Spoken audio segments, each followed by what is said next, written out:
Bonjour tout le monde, je vous invite à regarder comment réaliser ce design avec deux couleurs en superposition l'une sur l'autre. C'est très simple à faire, je vais le faire sur mon pouce. A tout de suite.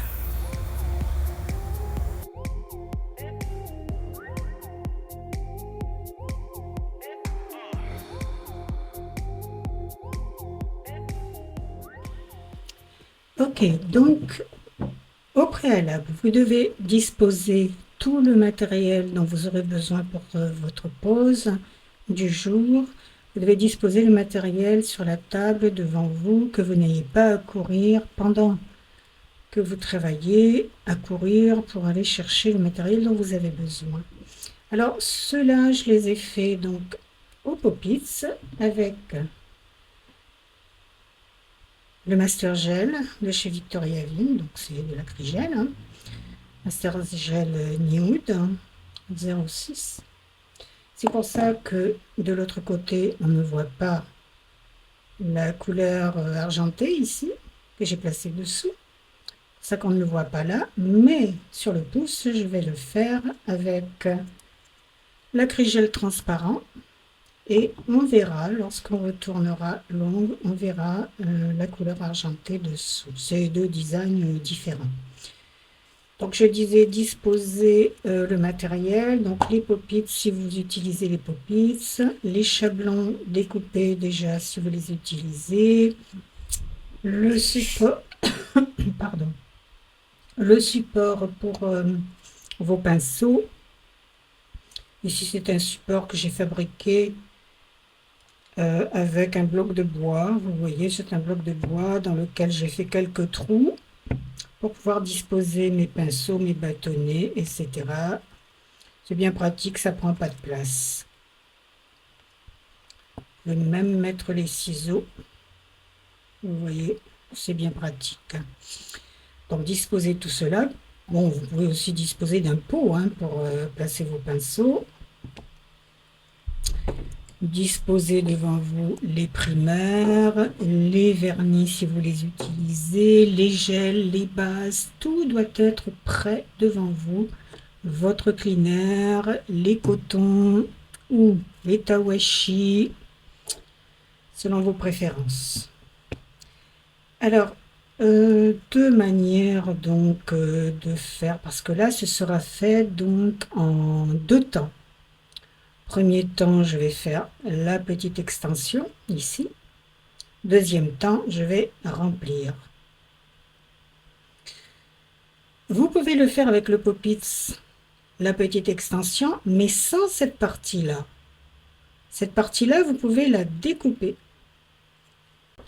Pour la découper, c'est simple, vous posez votre Pop-Its sur votre ongle, vous regardez. Attention, le Pop-Its doit bien arriver jusqu'aux latéraux, là, aux replis latéraux. Il ne doit pas toucher les replis, mais il doit couvrir complètement la plaque ongulaire. Complètement. S'il y a de l'espace ici, sur les côtés, je vais en prendre un plus petit.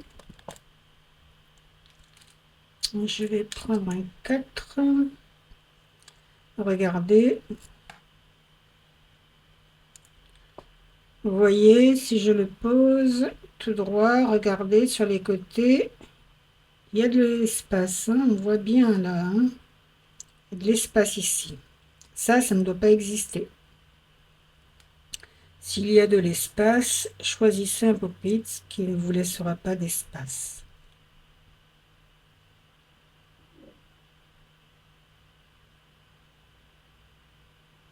Alors là, par contre, je vais le couper, le Pop-It, parce que je n'aurai besoin que de cette partie-là.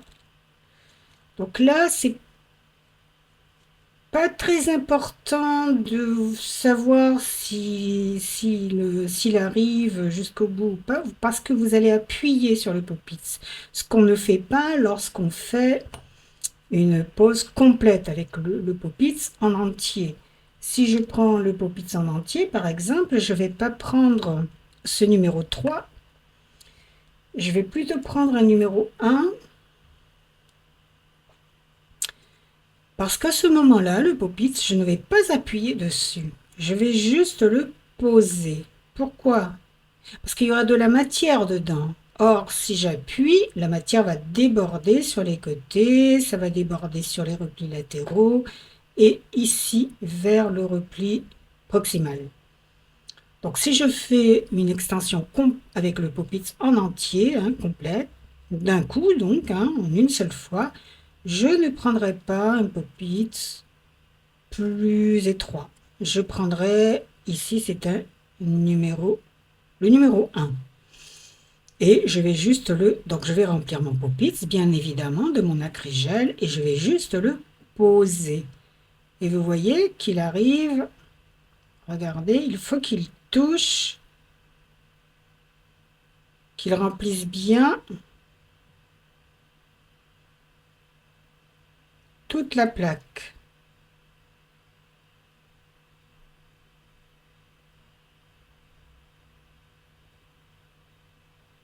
S'il ne remplit pas, c'est pas le bon pop-it. Si vous n'y arrivez pas et que vous prenez un pop-it, si vous voyez qu'avec le numéro 1 par exemple, ça ne le fait pas, vous passez au numéro 0 par exemple, et vous voyez que ça touche les replis quand même là un peu. Vous pouvez limer sur le côté du pop-it, ça se lime très bien. Donc je reviens à mon pop-it que je vais découper, puisque là, donc comme je vais appuyer sur le pop-it, je vais même mettre la petite pince que j'utilise habituellement, si je la retrouve.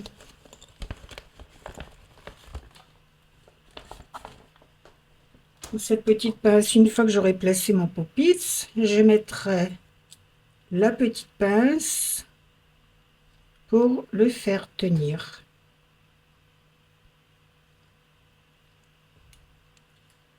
Donc je le coupe, je regarde à peu près où je vais le couper. Je vais enlever toute cette partie-là. Toute cette partie-là, je l'enlève. Je n'en aurai pas besoin. Voilà, je vais garder ça. Alors, les pop-its, si vous voulez avoir je crois que je vous l'ai déjà montré dans une vidéo précédente. Si vous voulez avoir un C-curve plus prononcé que ne l'est celui-ci, vous trempez votre pop-it dans de l'eau tiède, laissez quelques secondes, vous le retirez de l'eau, vous l'essuyez bien et vous le pliez comme ceci, jusqu'à ce qu'il atteigne, regardez, vous voyez, un C-curve qui vous intéresse un peu plus. Il ne bougera plus. Et ce pop-it-là que vous aurez formé, eh bien vous mettez une petite croix ici pour indiquer, et vous les placez à part ceux-là, pour indiquer que ce sont vos pop-its que vous avez formés. Voilà, donc vous avez changé le C-curve. Parce que si vous le faites comme ça, sans l'avoir trempé dans l'eau, regardez, il revient. Vous voyez, ça ne tient pas. Mais là, je ne vais pas le faire. Donc ce pop-it-là, je vais faire l'extension. Donc regardez, vous voyez. Et ben c'est parfait. Voilà. Je vais faire l'extension avec ce pop-it. Et je mettrai ma pince pour le faire tenir. Bon là, il tient pas, mais une fois que j'aurai mis la pince, il va tenir. Voilà. Je mettrai la pince pour qu'elle tienne.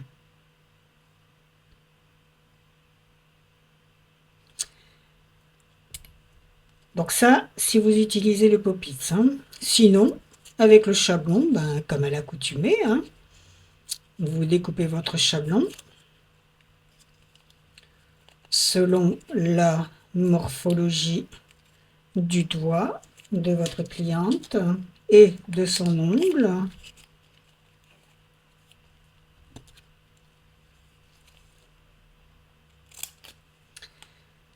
Pour découper le chablon, gardez la pellicule Ne l'enlevez pas, votre chablon de la pellicule pour la découpe. Ça vous fera moins de crasse sur vos ciseaux.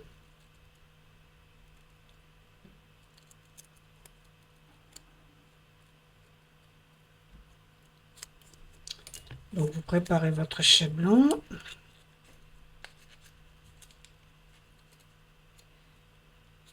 Vous prenez votre ongle. Vous savez, hein, vous savez faire ça, hein, ça je crois que je l'ai déjà montré. Hein. Positionnez votre chablon, repérez où il faudra découper. Vous découpez et vous placez.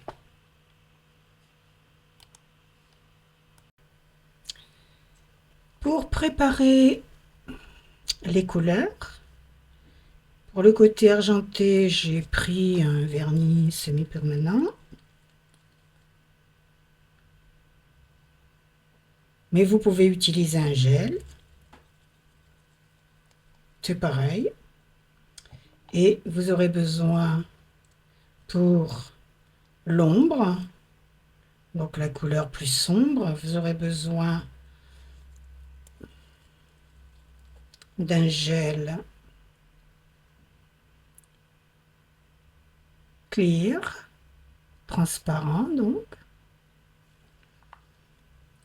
d'un gel noir ou d'un VSP noir, mais attention, il faut qu'il soit vraiment très opaque, donc très concentré en pigment noir. Ici, j'ai préféré prendre un gel. C'est un gel design que j'ai choisi. Un gel pour le design, hein, en fait. Hein. Et d'un petit couvercle que j'ai pris, ou vous, si vous avez un petit récipient comme ce petit pot là, eh ben c'est parfait. Vous utilisez ce genre de petit récipient.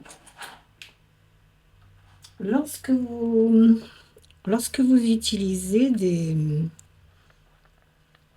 des paillettes comme ceci, ne jetez pas les petits pots, conservez-les pour faire vos mélanges. C'est bien pratique. Donc, je vais préparer ce petit gel sombre là. Je prends un petit peu. Je vais plutôt prendre... Ah, vous aurez besoin aussi d'une petite éponge à maquillage. Donc, je prends ce qui reste de gel là. J'aurais pu aussi le faire directement dans le pot, mais j'ai peur qu'il y en ait trop dans le pot. Je n'ai pas besoin de beaucoup de noir puisque je n'aurai que le pouce à faire. Donc je prends un peu de gel noir. Je vais prendre un petit peu de gel clear. Le gel clear transparent doit être assez consistant, pas trop liquide. Hein, parce que lors de l'application, il ne faut pas que le gel coule dans les replis. Il faut qu'il se tienne vraiment bien. Donc, prenez un gel qui se tienne bien, qui ne coule pas.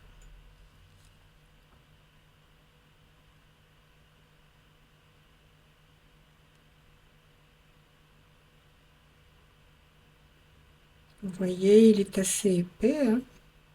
Il se tient, celui-là, il ne coule pas. Et je le mélange à mon gel noir.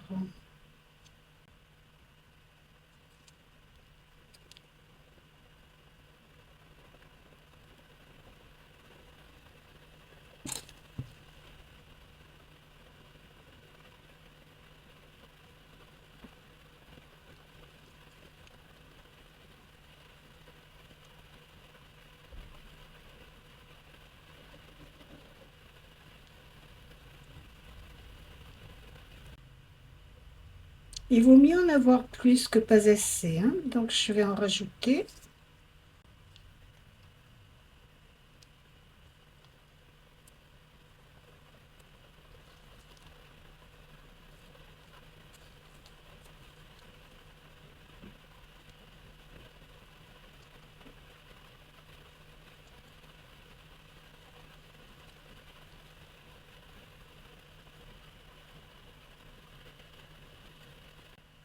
Évidemment, ce mélange-là, vous l'aurez déjà fait avant.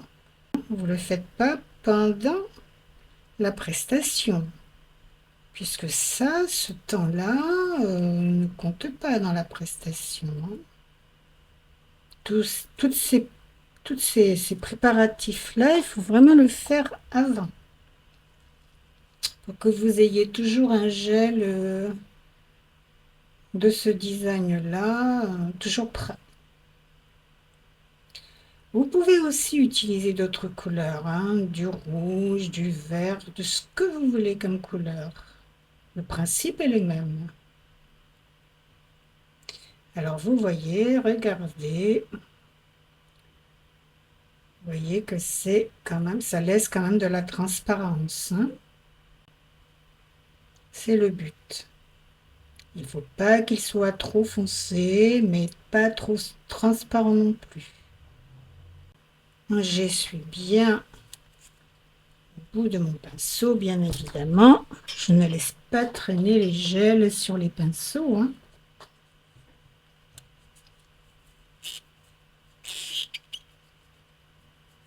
Mon mélange est prêt. Je n'aurai plus besoin de ce gel. Je peux fermer le pot. Veillez à garder toujours vos pots bien fermés. Mon ongle est préparé. Vous savez comment on prépare un ongle, hein, bien évidemment, hein. Il doit être prêt à recevoir le primaire et le gel. Petit récapitulatif pour la préparation de l'ongle. Lorsque on utilise la lime, donc c'est une lime de sang toujours, hein, pour préparer votre ongle naturel. N'allez pas utiliser des limes à gros gras, vous allez abîmer votre plaque ongulaire. On n'appuie pas sur l'ongle, on pose la lime, puisque le but c'est d'enlever la brillance sur la plaque ongulaire. Ce n'est pas d'aller enlever des plaques d'ongles, hein. Si au préalable vous avez déjà fait une extension ou une pose quelconque et que vous avez des restes de base comme ici, vous voyez, n'essayez pas de l'enlever. Elle s'est bien accrochée à l'ongle et c'est inutile d'aller repasser la lime dessus pour essayer de l'enlever. Si elle s'accroche, laissez-la. Tant qu'il n'y a pas de décollement, n'essayez pas d'enlever la base qui est restée de votre précédente pose. Juste posez la lime et enlevez la brillance. C'est tout. Vérifiez qu'il n'y ait plus de brillance sur l'ongle, surtout vers les replis, qu'on a tendance à oublier, et si on prépare mal notre ongle, forcément il y aura des décollements là si vous laissez de la brillance sur l'ongle. Donc on enlève bien sur le côté toute la brillance sans appuyer, effleurer seulement.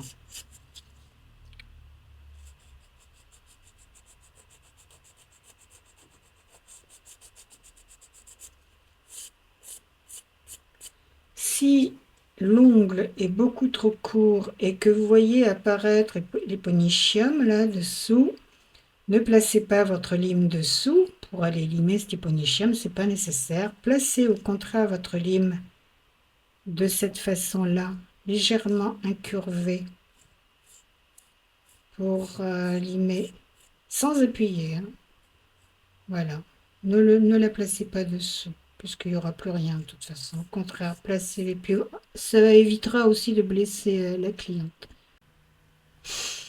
Quand vous avez placé votre chablon, vous l'avez découpé, vous l'avez bien placé, vous vérifiez dans ce sens-là, mais vérifiez aussi dans ce sens-là pour voir si la ligne centrale du chablon est bien alignée avec la première phalange du doigt. C'est ces deux espaces-là ne doivent pas se toucher au milieu, sinon votre chablon va pencher vers l'avant. Il doit y avoir de l'espace ici, donc ça doit bien être collé sur les côtés et non au-dessus du doigt. Vous rectifiez si votre chablon est de travers, donc pour rectifier si votre chablon part sur la droite, vous décollez ce côté-là, vous tirez, tirez et vous replacez votre chablon correctement. Il doit être bien aligné. Donc là pour la pose, moi je vais garder mon doigt à peu près comme ça, hein, puisque si je le mets comme ça, wow, j'ai mon poignet complètement tordu, ça me fait mal au poignet. Donc je vais le conserver comme ça. Donc vous appliquez votre primer, hein. Ici j'ai pris un Ultra Bond. Votre primer, n'oubliez pas que vous devez au préalable placer l'excédent sur un papier absorbant pour ne pas trop en mettre sur votre ongle. Il ne faut pas noyer l'ongle sous le primer, quel qu'il soit. On laisse sécher une petite minute et on va commencer l'extension.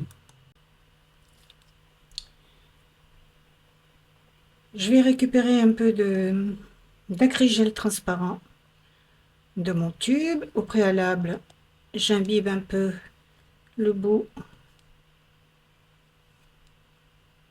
de mon bâtonnet. Je récupère de l'acrygel, pas trop, puisque je vais faire une petite extension, pas trop grande. Alors évidemment, j'appuie pas, hein, je pose l'extension comme ceci, je reprends un petit peu de liquide cleaner et je vais aller placer ma petite extension. Alors pour l'acrygel, on évite de tapoter, on dirige, hein. Il faut diriger l'acrygel. On ne tapote pas, c'est inutile. Je remonte un petit peu.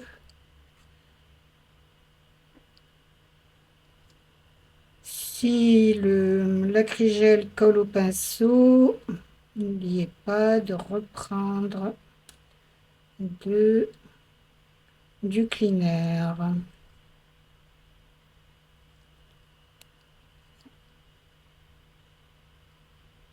Il y a aussi le slip fluide, hein, pour l'acrygel, donc le liquide spécial. Comme je n'en ai pas là, je prends du cleaner. Je pense que le slip fluide, c'est beaucoup mieux. C'est un liquide, une préparation spéciale pour l'acrygel. Quand j'ai placé avec mon bâtonnet, j'utilise mon pinceau pour bien le positionner et l'aplatir. Je lui donne la forme. Je veille surtout à ce qu'il y en ait bien sur les côtés. Que cela ne fasse pas escalier après, hein, lorsque je vais limer. Il vaut mieux qu'il y en ait toujours plus que pas assez.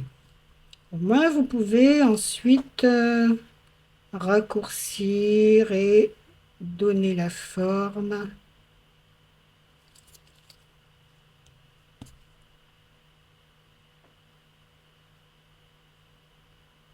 Bien couvrir, hein, ici sur les côtés.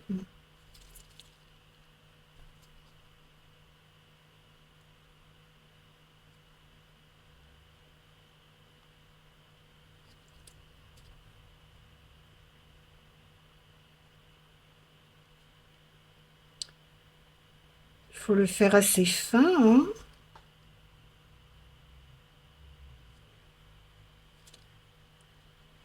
Évidemment, lorsqu'on utilise du translucide, on ne distingue pas très bien les limites, c'est assez compliqué.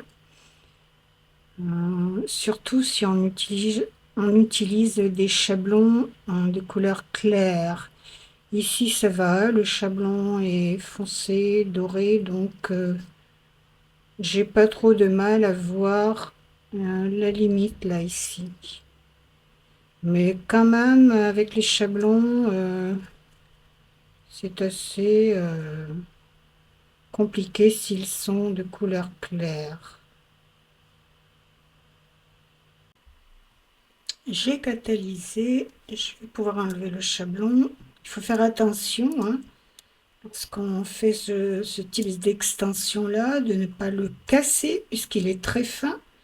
Donc faire attention lorsqu'on enlève le chablon.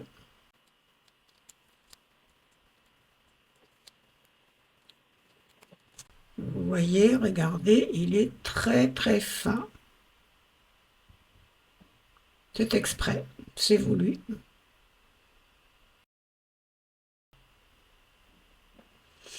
Donc je dégraisse.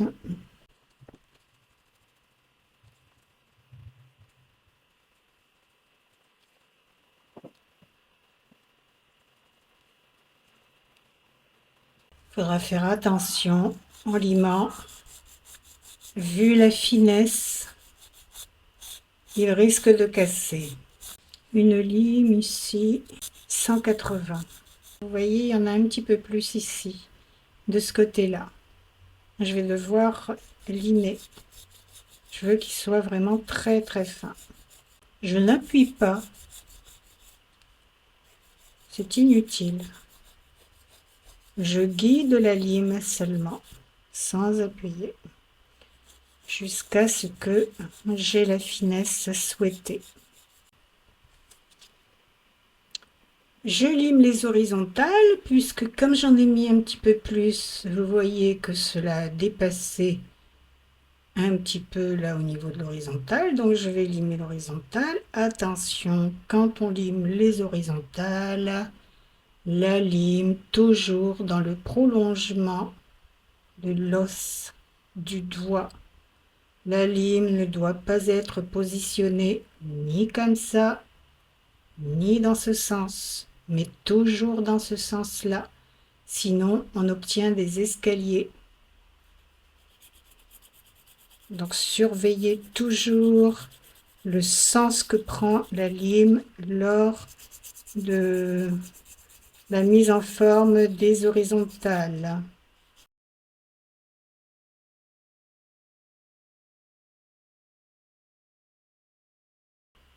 Je regarde aussi les parallèles, hein. Si j'estime que c'est trop large, eh bien, je n'hésite pas à réduire. De ce côté-là, ça va. De ce côté-là, il y en a un petit peu plus, donc je réduis.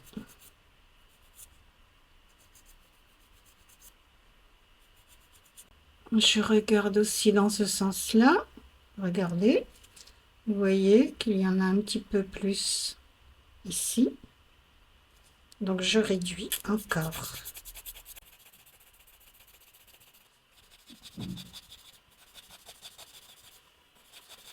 Et je réduis jusqu'à ce que j'ai une symétrie correcte des deux côtés.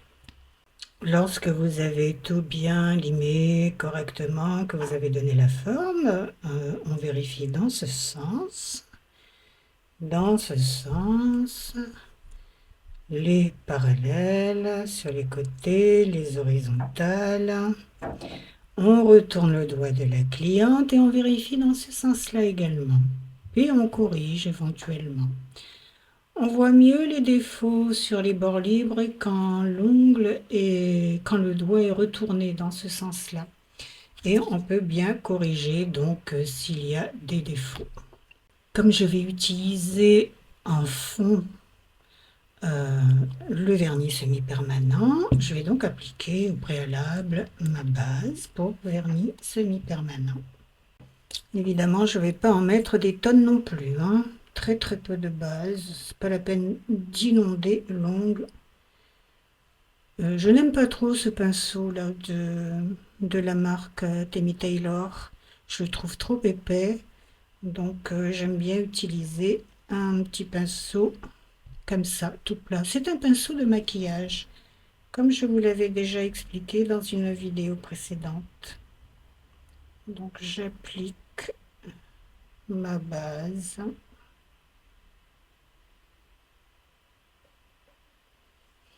Je fais gaffe de ne pas toucher les replis.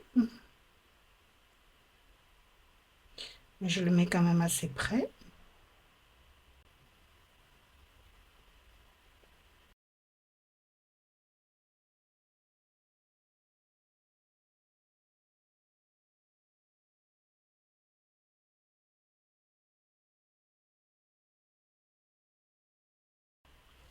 Et je catalyse. Pour votre préparation, c'est justement bien de le préparer longtemps à l'avance. Ça permet d'éliminer les petites bulles qui peuvent se former à l'intérieur. Vous voyez que là, il en reste encore un tout petit peu. S'il y en a, ben, vous prenez une petite aiguille, hein, et vous piquez pour les enlever. Il n'y en a plus beaucoup là, donc c'est parfait. Mais c'est mieux de toujours préparer très longtemps à l'avance ce genre de préparation avec les gels, puisqu'on a tendance à faire des bulles, hein, lorsqu'on les prépare. Et ensuite, quand vous le mettez dans votre pot, vous secouez le pot, vous le tapez comme ça sur la table pour faire remonter les bulles. Puis vous laissez reposer, disons, une semaine, quelques jours. Après catalysation de ma base, je place mon VSP.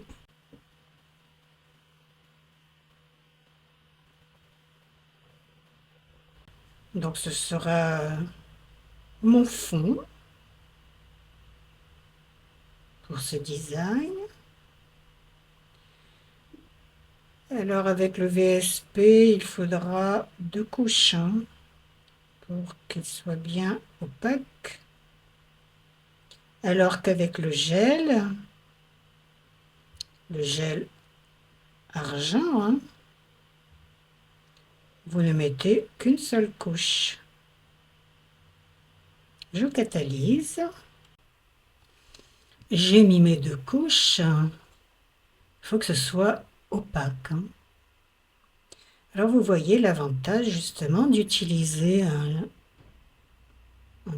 acrygel translucide ou même un gel translucide pour faire la base, c'est que au verso, on distingue bien l'effet argenté, alors qu'ici on ne le voit pas puisque j'ai fait avec de l'acrygel nude. Donc c'est mieux quand même de le faire avec de l'acrygel, du gel transparent. Pour le dessus, là, pour la plaque, si avec le VSP, vous estimez qu'il n'est pas suffisamment opaque, n'hésitez pas à en remettre une 3e couche, hein. Le but, c'est qu'on remarque bien quand même le fond, la base. Et évidemment, vous n'êtes pas obligé de mettre ce type de couleur. Vous pouvez mettre de la couleur rouge, du jaune, du vert, du bleu, tout ce que vous voulez, n'importe quoi. Et même ce gel-là, vous pouvez utiliser aussi le coloris que vous voulez. Vous n'êtes pas obligé de mettre du noir. Mais c'est pour bien vous indiquer que de là là, parce qu'on va utiliser aussi le gel, vous voyez qu'il y a quand même de la transparence. C'est le but qu'il y ait de la transparence dans votre préparation, peu importe la couleur que vous utilisez. Quand j'ai catalysé mon VSP, je vais placer la couleur noire, donc le gel noir, au centre pour que ce soit quand même bien foncé au centre, hein. Et ensuite, celle-ci va faire effet ombre lorsque je vais le placer par-dessus. Je vais dégraisser mon VSP.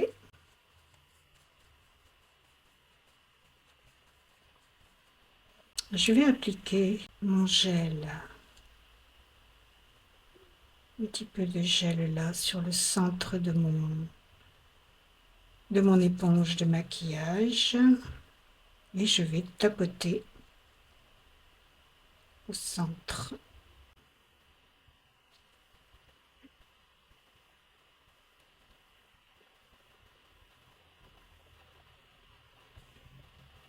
Je ne vais pas trop en mettre sur le bord libre, hein, que ce soit quand même assez dégagé parce qu'il faut qu'on distingue bien quand même qu'il y a un fond argenté. Pas non plus en mettre sur les côtés et vers le repli proximal. Il doit vraiment être centré. Là, comme ça, vous ne le distinguez pas bien à la caméra, mais on voit bien quand même qu'il y a un peu plus d'ombre. Et je catalyse cette première couche. Lorsque vous n'utilisez pas vos pots de gel là, quand vous avez recouvrez-le, ne le laissez pas à la lumière, même la lumière artificielle. J'applique une deuxième couche.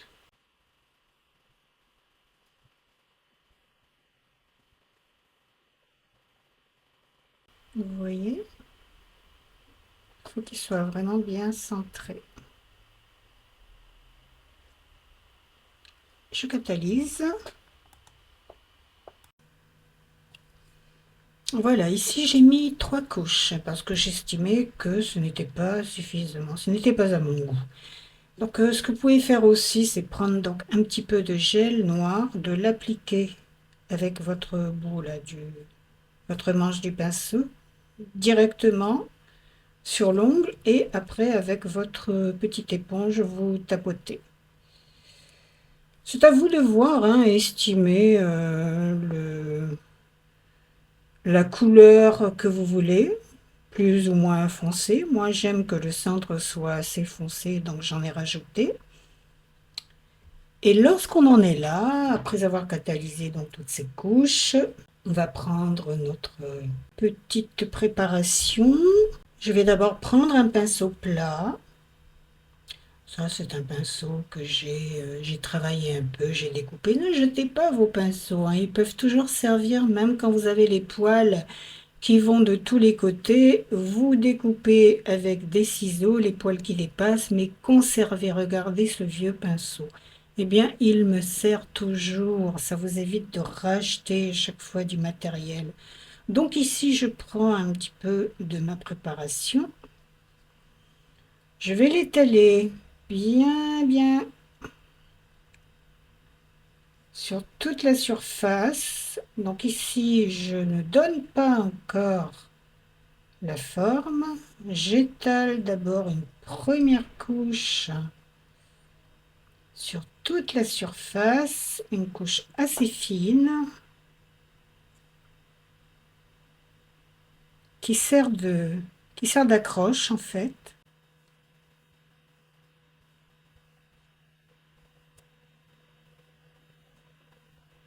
N'hésitez pas à bien appuyer pour bien étaler le gel.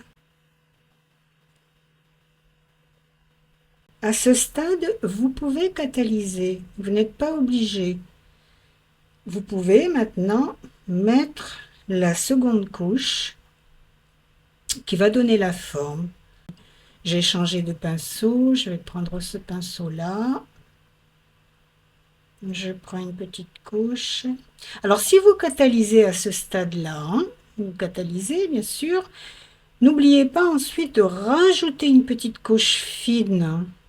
D'ailleurs, je vais le faire, voilà, pour vous montrer. Je vais le faire, je vais catalyser 1 minute. Donc j'ai catalysé et avant de former mon design là, mon dôme, je vais prendre encore une fois une petite couche que j'applique, très très fine couche, qui me sert d'accroche.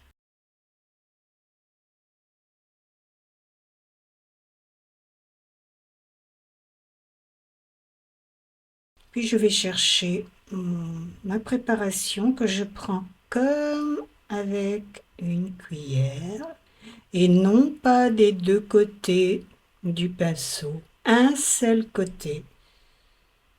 Je le place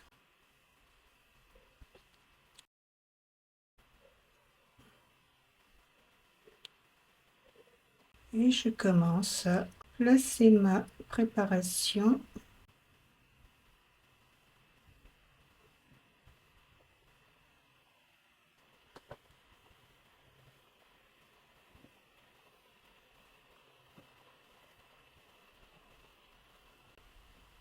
que je tire jusqu'au bord.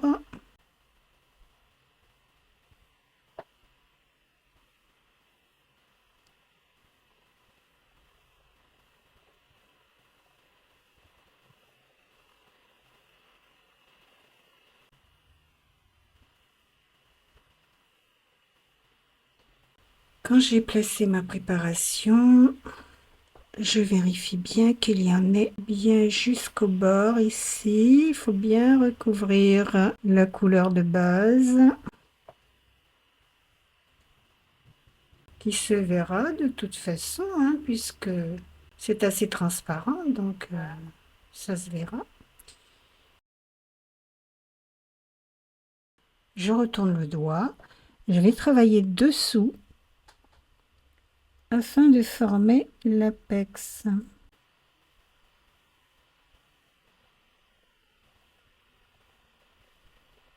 N'hésitez pas à retourner à chaque fois hein, votre doigt pour vérifier. Puis vous vérifiez avec le jeu de lumière et vous catalysez. Après catalysation de votre gel, vous n'avez plus qu'à passer votre petit bloc avant de mettre le top coat ou bien vous placez le top coat tout de suite. Je trouve que le top coat tient beaucoup mieux si on le place sur une base matifiée. Après catalysation de votre top, attendez un peu que ça refroidisse. Ne dégraissez pas de suite, autrement votre top coat va virer au mat. Il ne conservera pas sa brillance.